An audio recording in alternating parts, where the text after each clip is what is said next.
Welcome to meeting news. Name episode. Komatireddy Rajagopal Reddy మరో సంచలన వ్యాఖ్యలు చేశారు. కవిత కొత్త పార్టీ పెట్టడం పెద్ద జోక్ అన్నాడు. నిజంగా కోమటిరెడ్డి రాజగోపాల్ రెడ్డి ఏదైనా ముక్కుసుడిగా మాట్లాడే మనిషి. కోమటిరెడ్డి వెంకరెడ్డి మాట్లాడుతున్న విషయాలు చూసుకుంటే కవిత కొత్త పార్టీ పెట్టడం పెద్ద జోక్ అన్నాడు. నిజానికి కవిత కొత్త పార్టీ పెట్టడం, కేసీఆర్ గారిని తిట్టడం, నిజంగా తల్లిదండ్రులను ఎవరైనా తిడతారా?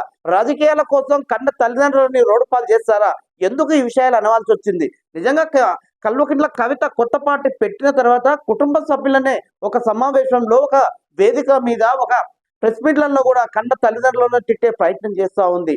నిజానికి కల్వకుంట్ల కేసీఆర్ గారు తెలంగాణ రాష్ట్రంలో పోరాడి సాధించుకున్న తెలంగాణ కోసం ఎన్నో ఉద్యమాలు, ఎన్నో పోరాటాలు, ఎన్నో త్యాగాలు, ఎన్నో ఎత్తుగడలేసి తెలంగాణ సాధించుకున్న తరంలో ఒక ఉద్యమకారుడు బిడ్డగా ఈ రోజు నీకు ఒక ఐడెంటిటీ ఉందంటే కేసీఆర్ లేకపోతే ఐడెంటిటీ లేదు నీకు.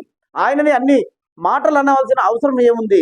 అసలు ఇక్కడ బీఆర్ఎస్ పార్టీలో ఒక హరీష్ రావు గారు కానీ, ఒక కేటీఆర్ గారు కానీ, ఒక కల్వకుంట్ల కవిత కానీ, ఒక సంతోష్ కానీ, ఇలా చెప్పుకుంటూ పోతే పెద్ద పెద్ద నాయకులకు ఐడెంటిటీ ఇచ్చింది కేసీఆర్ గారే. అలాంటి ఉద్యమ నాయకుడు కడుపున పుట్టిన కల్వకుంట్ల కవిత కొత్త పార్టీ పెట్టి కన్న తండ్రినే తిడుతుందంటే మీ ఆలోచన విధానం ఎట్లా ఉంది?